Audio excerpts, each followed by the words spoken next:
नमस्कार, स्वागत है। आप देख रहे हैं बिहार न्यूज। मैं हूं तनुप्रिया। बुलेटिन की शुरुआत करते हैं। पटना में जूनियर डॉक्टर की एक सूत्री मांग को लेकर सभी जूनियर डॉक्टरों ने अनिश्चितकालीन हड़ताल पर चले गए हैं। जूनियर डॉक्टर्स के संगठन ने मंगलवार को ही इसका ऐलान कर दिया था। जेडीए के मुताबिक उन्होंने अपनी तरफ से मेडिकल कॉलेज के प्रिंसिपल और अधीक्षक को जानकारी दे दी है। जेडीए के मुताबिक साल 2017 से बिहार में जूनियर डॉक्टरों का स्टाइपेंड रिवाइज नहीं किया गया है, जिसकी वजह से वह स्ट्राइक पर जा रहे हैं।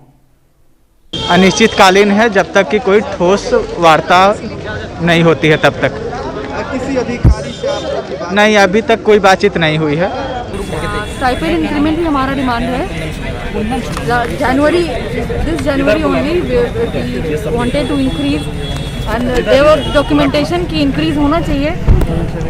2017 में ऐसा बोला गया था कि हर 3 साल पे इंक्रीमेंट होगा, but this year nothing happened and this is December almost.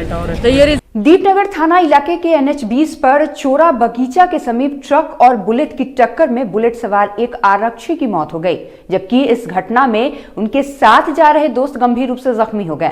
मृतक आरक्षी नालंदा जिले के भागन बिघा ओपी का निवासी है, जबकि जख्मी लहेरी थाना क्षेत्र के रामचंद्रपुर नालंदा कॉलोनी का निवासी है।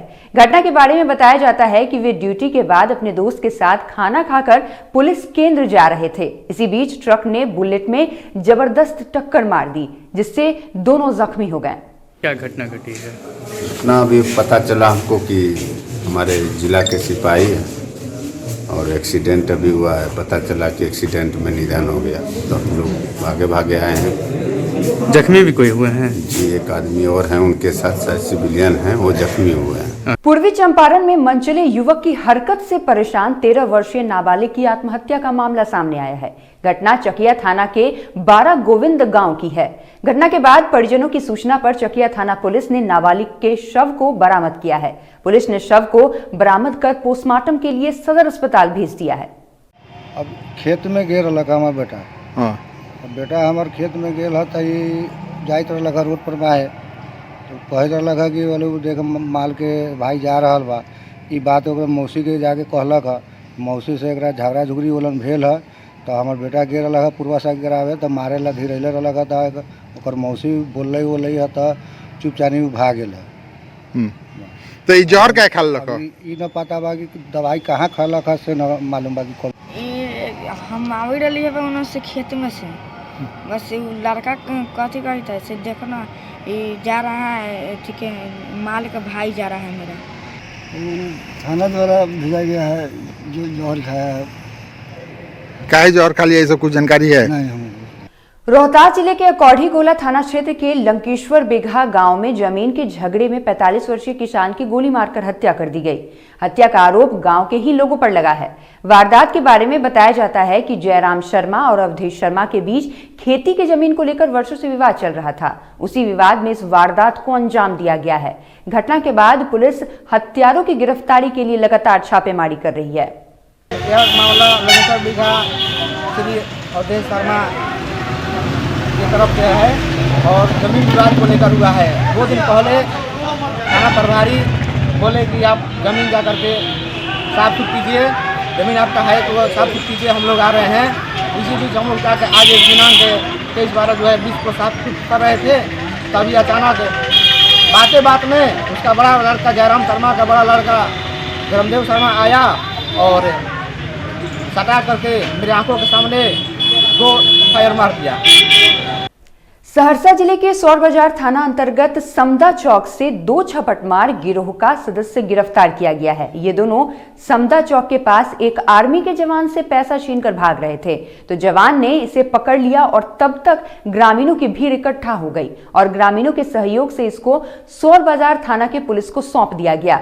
वहीं सौर बाजार थाना की पुलिस के द्वारा दोनों सदस्यों को न्यायिक हिरासत में सदर अस्पताल सहरसा मेडिकल चेकअप के लिए लाया गया और मेडिकल चेकअप कराने के बाद उसे जेल भेज दिया गया। 2 अंतर्राज्यीय गिरोह को निवेदन हुआ है, कैसी गिरफ्तारी हुई और कैसे इसकी? कल पब्लिक द्वारा जो है उसमें इसको पकड़ा गया। एक जगह जो है सो पहले लिया करीब 1 लाख रुपया और दूसरी बार जब प्रयास किया ये लेने के लिए तब संयोग से मिलिट्री में तो इसको जो है सो पकड़ लिया। कल ही आए थे, कल ही यही इसी में पकड़ा है।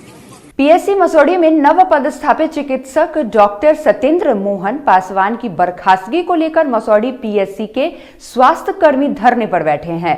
इन कर्मियों का कहना है कि डॉक्टर सत्येंद्र पासवान को बर्खास्त नहीं किया जाएगा तब तक धरना जारी रहेगा। स्वास्थ्य कर्मियों के हड़ताल पर चले जाने के कारण मसौढ़ी पीएससी की ओपीडी सेवा फिलहाल बाधित हो गई है।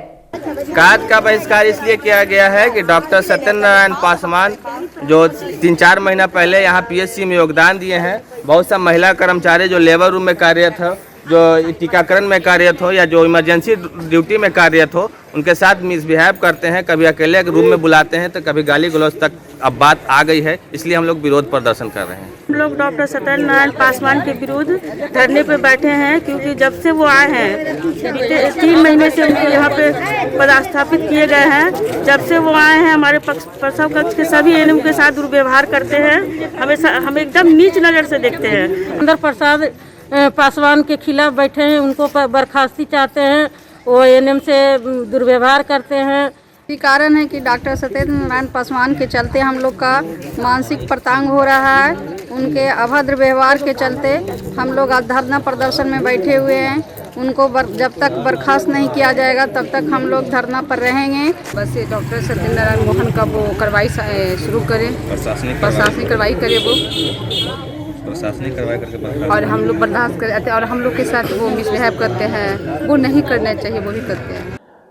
अभी तो जो ओपीडी सिर्फ यहाँ बाधित है, उसका कारण ये है कि यहाँ जो डॉक्टर सत्येंद्र नारायण मोहन पासवान जो थे ना, उनके द्वारा कुछ सब स्टाफ पर थोड़ा उनका व्यवहार ठीक नहीं रहा था। थोड़ा सब स्टाफ उससे नाराज़ है।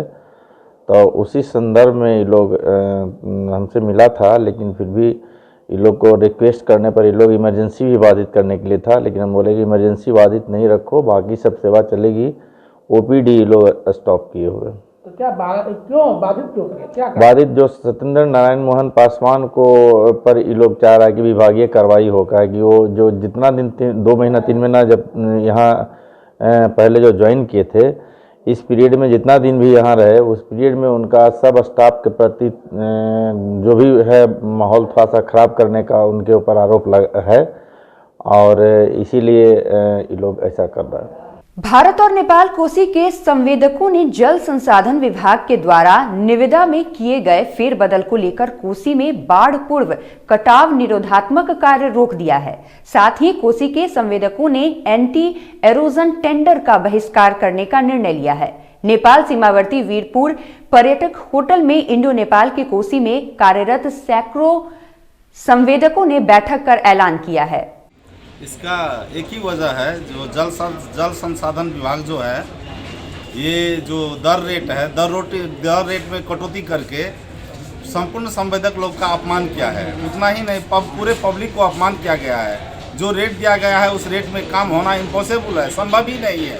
इसका मुख्य कारण जो है सो नेपाल के क्षेत्रों में जो शेड्यूल बना है मटेरियल के लीड का, उसमें कमी होती है। बिहार के भी जो निविदाएँ हैं उसमें सभी जो मटेरियल का जो लीड है उसमें भी कमी है, जिसके चलते पिछले कई वर्षों की तुलना में इस वर्ष का दर जो है सो पहले से कम है। ऐसी स्थिति में काम कर पाना मुश्किल है। खास इसका वजह है कि जल संसाधन विभाग ने नेपाल प्रभाव में जो जितना अभी टेंडर निकाल रही है, कि नेपाल का रेट से 10% नेपाल में कंटिन्यू क्या होता है, आर्थिक वर्ष में 10% सब शेड्यूल रेट में 10% बढ़ाते जाता है। लेकिन बिहार सरकार इसको हर साल 5 साल पहले का पुराना रेट से भी और रेट घटा के नेपाल में दे रहा है। इसका मतलब वहाँ तो मटेरियल घट नहीं रहा है, मटेरियल का रेट तो और आगे बढ़ते जा रहा है। इसीलिए हम लोग को वहाँ काम शेड्यूल रेट में भी काम करने का संभव नहीं है। और दूसरा बात है कि वहाँ पहले जो लीड दिया था, ये 10 साल पहले का 15 साल पहले का जो लीड दिया था, वहाँ अभी मटेरियल पॉसिबल नहीं है। भारत और नेपाल के संवेदक अपने बाढ़ पूर्व कटाव निरोधक कार्य का बहिष्कार कर रहे हैं। बहिष्कार का कारण है रेट में गिरावट और टेंडर गिराने की प्रक्रिया में नई प्रक्रिया को लागू करना।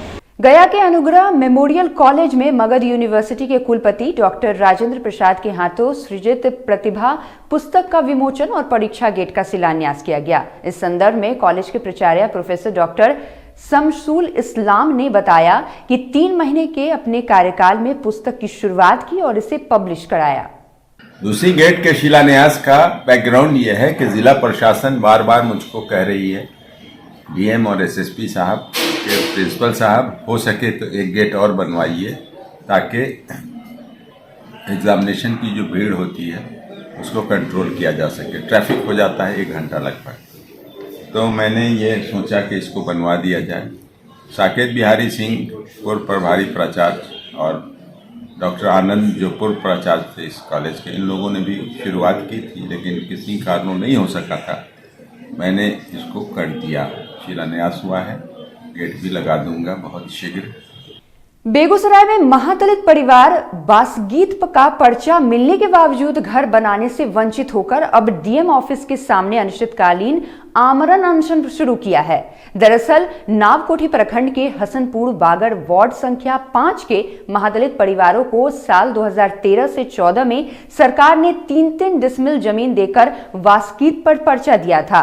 लेकिन इस महादलित परिवारों का आरोप है कि स्थानीय सीओ के द्वारा जमीन पर इंदिरा आवास भी देकर बसाने का काम किया गया, लेकिन 2 दिनों के अंदर स्थानीय दबंग ने घर बनाने नहीं दिया और मारपीट कर भगा दिया। इस संबंध में दबंगों ने बासगीत वाली जमीन को अपना जमीन बता पटना हाईकोर्ट में मुकदमा दाखिल किया है। सीओ साहब हम लोग को ज़मीन पर बसाने ले गया था, वहाँ पर बसाने के लिए हम लोग को पर्चा मिला है सर, तो वहाँ पर बसाने के लिए ले गया है। हम लोग को बसने वहाँ पर नहीं दिया जा रहा है। वहाँ पर बसने के लिए मतलब कहा जा रहा है कि यहाँ पर हम लोग तुमको बसने नहीं देंगे। पीछे जिसका ज़मीन है वो लोग हमको दबाव देता है, यहाँ पर हम बसने नहीं देंगे। और सीओ साहब और थाना पुलिस जितना गया था यहाँ से, जब तक रहा तब तक हम लोग को मतलब घर बनाने दिया जा रहा था। उसके बाद कहा कि यहाँ पर किसी को बसने नहीं देंगे। तो बेगूसराय में देश विरोधी कानून दिवस के मौके पर भाकपा माले के कार्यकर्ताओं ने डीएम ऑफिस पर पुतला दहन कर कृषि कानून का विरोध किया। दरअसल माले के द्वारा प्रधानमंत्री नरेंद्र मोदी, अंबानी और अडानी का संयुक्त रूप से पुतला दहन किया गया। माले कार्यकर्ताओं ने कहा कि केंद्र सरकार द्वारा बनाए गए तीनों कृषि कानून काला कानून है, इससे किसानों को नुकसान है।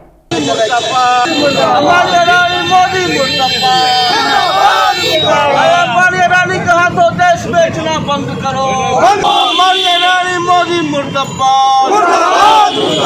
हमारे देश के किसान दिल्ली की सड़कों पर रात गुजार रहे हैं और अपने विरोध में जो कानून बना है वह मोदी से वापस करने की मांग को लेके सड़कों पर बैठे हुए हैं, ठंड में ठिठुर रहे हैं।